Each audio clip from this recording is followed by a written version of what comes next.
श्री सच्चिदानंद सद्गुरु साईनाथ महाराज की जय। आरती साई बाबा सौख्यदातार जीवा, चरणा रजताले द्यावा दासा विसावा, भक्ता विसावा। आरती साई बाबा जालुनियानंगा, स्वस्वरूपे राहेदंगा, मोमोक्ष जनधावी ढोला श्रीरंगा, ढोला श्रीरंगा। आरती साई बाबा जयमणि जैसा बाबा, तया तैसा अनुभाव, धाविसी दया गाना, ऐसी तुझी ही मावा, तुझी ही मावा। आरती साई बाबा तुमचे नाम ध्यात, अरे संस्कृती व्याध, आघात तव करणी, मार्ग धाविसी अनाथ, धाविसी अनाथ।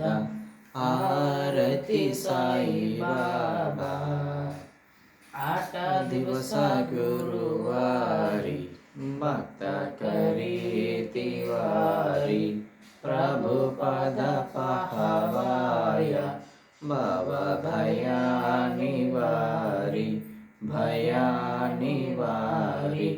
आरती साई बाबा माझ्या निज द्रव्य ठेवा, तव चरणारज सेवा, मागणे हेची आता, तुम्हा देवाधिदेवा, देवाधिदेवा। आरती साई बाबा इच्छिता दीना चातक, निर्मल तोय निज सुख, पाझवे माधवाया, संभाला पोली भागा, आपोली भागा।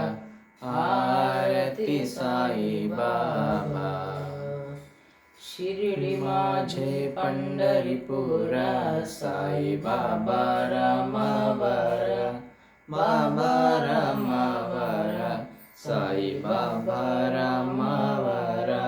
शुद्ध भक्ती चंद्राभार, भाव पुंडलिका जागा, पुंडलिका जागा, भाव पुंडलिका जागा। याहो अवगे जना, करो बाबांसी वंदन, साईसी वंदन, करो बाबांसी वंदन।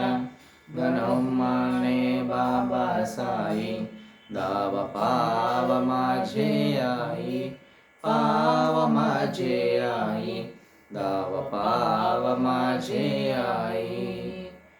घालीन लोटांगण वंदीन चरण, डोल्यानी पाहीन रूपा तुझे, प्रेमे आलिंगन आनंदे पूजिन, भावे ओवालीन मने नमा। त्वमेव माता पिता त्वमेव, त्वमेव बन्धु सखा त्वमेव, त्वमेव विद्या द्रविणं त्वमेव, त्वमेव सर्वं मम देव देव। कायेन वाचा मनसेन्द्रियर्वा, बुद्ध्यात्मना वा प्रकृतिस्वभावात्, करोमि यस्य सकलं परस्मै नारायणायेति समर्पयामि। अच्युतं केशवं रामनारायणं, कृष्णदामोदरं वासुदेवं हरिं, श्रीधरं माधवं गोपिकावल्लभं, जानकीनायकं रामचन्द्रं भजे। हरे राम राम राम हरे हरे, हरे कृष्णा कृष्णा कृष्णा हरे हरे. श्री गुरुदेव दत्ता. अनंत तुला ते कसे रे स्तवावे, अनंत तुला ते कसे रे नमावे. अनंत मुखांच्या सिने शेष गाता, नमस्कार साष्टांग श्री साईनाथा. स्मरावे मनी त्वत्पदानेत्य भावे, उरावे तरी भक्तीसाठी स्वभावे. प्रयागादि तीर्थे पदी नम्र होता, नमस्कार साष्टांग श्री साईनाथा. वसे जो सदा यावया संत लीला, दिसे आज्ञलोका परी जो जनाला. हरियंतरी ज्ञान कैवल्य दाता, नमस्कार साष्टांग श्री साईनाथा. बरालादला जन्म हा मानवाचा, नरासार्थका साधने भूत साचा. धरू साई प्रेमे गलाया अहंता, नमस्कार साष्टांग श्री साईनाथा. धरावे करी सान अल्पज्ञ बाला, करावे अहमदन्य चुंबो निघाला. मुखी गाल प्रेमे कराग्रास आता, नमस्कार साष्टांग श्री साईनाथा. धरावे करी सान अल्पज्ञ बाला, करावे अहमदन्य चुंबो निघाला. मुखी गाल प्रेमे कराग्रास आता, नमस्कार साष्टांग श्री साईनाथा. सुराधिक ज्यांच्या पदावंदिताती, सुखाधिक जाते समानत्व देती. प्रयागादि तीर्थे पदी नम्र होता, नमस्कार साष्टांग श्री साईनाथा. सुरादी तुझा ज्या पदा पाहता गोपबाली, सदा रंगलीची स्वरूपी मिलाली. करी रास क्रीडा सवे कृष्णनादा, नमस्कार साष्टांग श्री साईनाथा. तुला मागतो मागणे एक द्यावे, करा जोडितो दीन अत्यंत भावे. भवी मोहनी राजा हातारियात, नमस्कार साष्टांग श्री साईनाथा. ऐसा येईब साई दिगंबर, अक्षय रूप अवतार सर्व हि व्यापक तू. श्रुतिसारा अनुसूया त्रिकुमारा, बाबा येईब काशी स्नान जपा प्रतिदिवसी. कोल्हापूर भिक्षेसी निर्मल नदी तुंगा, जलप्रासी निद्रा माहुर देसी. ऐसा येईब जोली लोंबत से वाम करी, त्रिशूल डमरुधारी भक्ता वरद सदा. सुखकारी देशील मुक्तिचारी, ऐसा येईब पायी पादुका जपमाला. कमंडलू मृगचाला धारण करिसीबा, नागजट मुकुट शोभतो मादा. ऐसा येईब तात्पर तुझ्या जे ध्यानी, अक्षय त्यांचे सदनी लक्ष्मी निवास करी. दिन रजनी राक्षसी संकटवारुणी ऐसा ये बा व्यापारी ज्ञान तुझे गुरुराया दृश्य करी नयनाया पूर्णानंद सुखे ही काया लाविसी हरि गुण गाया ऐसा ये साई दिगंबर अक्षय रूप अवतार सर्व ही व्यापक तू श्रुतिसारा अनसूया त्रिकुमारा बाबा ये सदा सत्स्वरूपं चिदानन्दकन्दं जगत्सम्भवस्थानसंहारहेतुं स्वभक्तेज्जयामानुषं दर्शयन्तं नमामीश्वरं सद्गुरुं साईनाथं भवद्वान्तविद्वांसमार्ताण्डमीड्यं मनोवागतीतं मुनिध्यानगम्यं जगद्व्यापकं निर्मलं निर्गुणत्वं नमामीश्वरं सद्गुरुं साईनाथं भवाम्बोधिमग्नार्दितानां जनानां स्वपादाश्रितानां स्वभक्तिप्रियाणां समुद्धारणार्थं कलौ सम्भवन्तं नमामीश्वरं सद्गुरुं साईनाथं सदा निम्बवृक्षस्य मूलादिवासात्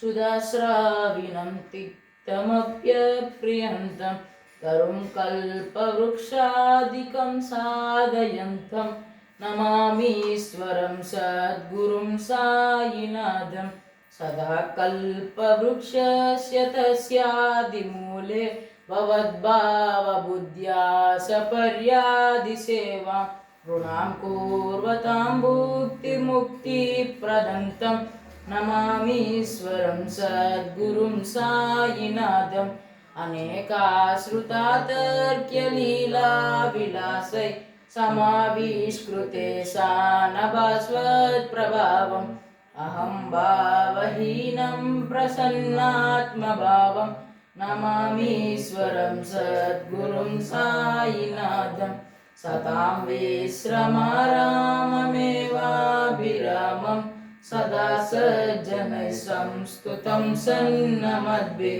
जनामोददं भक्तभद्रप्रदं तं नमामीश्वरं सद्गुरुं साईनाथम् अजन्माद्यमेकं परब्रह्म साक्षात् स्वयं सम्भवं राममेवावतीर्णं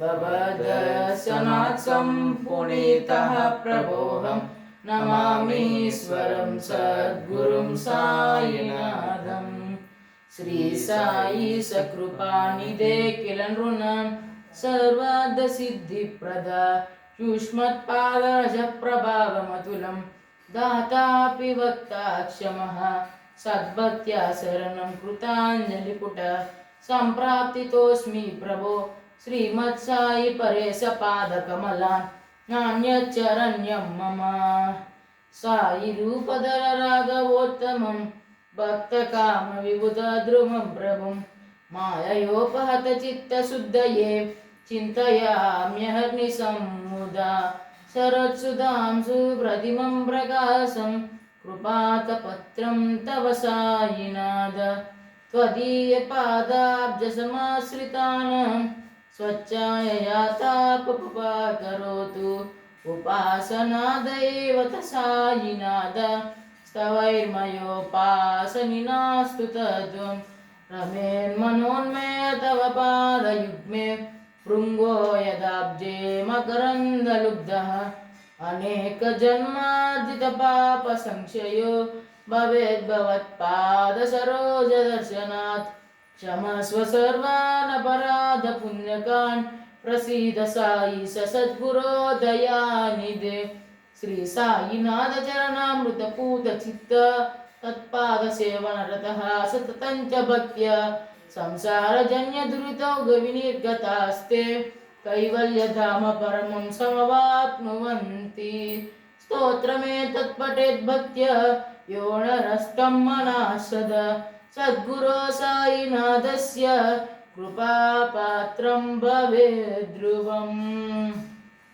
रुसो मम प्रियाम्बिका मजवरी पिता हि रुसो मम प्रियाङ्गना प्रियसुतात्मजा हि रुसो भगिनी बन्धुहि स्वसुरसासुबाई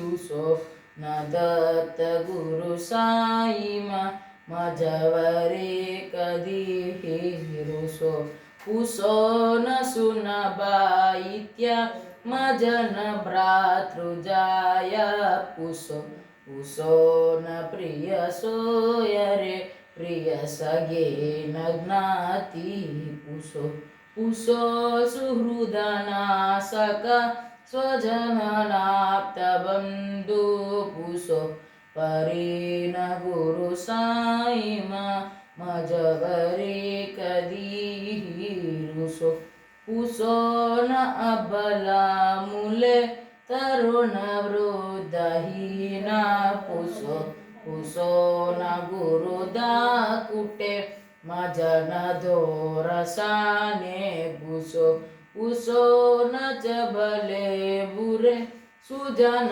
साधुहीना पुसो परेण गुरु साई मजवरी कदीहि रुसो चतुर तत्त्ववित् विबुध प्राज्ञानी रुसो हि विदुषी स्त्रिय कुशल पंडिता हि रुसो महीपति यति भजकतापसी हि रुसो न दत्त गुरु साई मजवरी कदीहि रुसो कवि ऋषि मुनि अनग सिद्ध योगी रुसो हि गृह देवतानि कुल ग्राम देवी रुसो कलपिशाच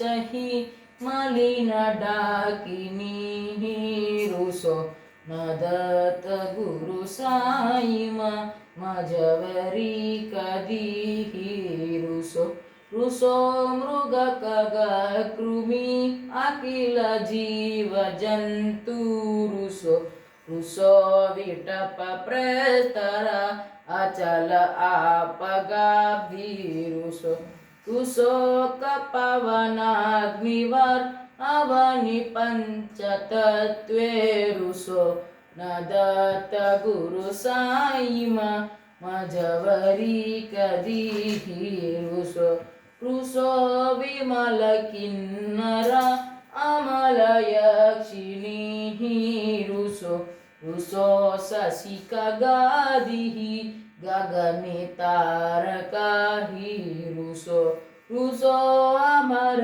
राज हि अदय धर्मराजा रुसो न दत्त गुरु साई मजवरी कदीहि रुसो मन सरस्वती चपल चित्तटे हि रुसो वपुद्धि साकिला कठिन काल तो हि रुसो सकल विश्व हि महितु ब्रह्म गोला रुसो न दत्त गुरु साई मजवरी कदीहि रुसो विमूढ़ मनुनि हसो मजन मत्सराहीडसो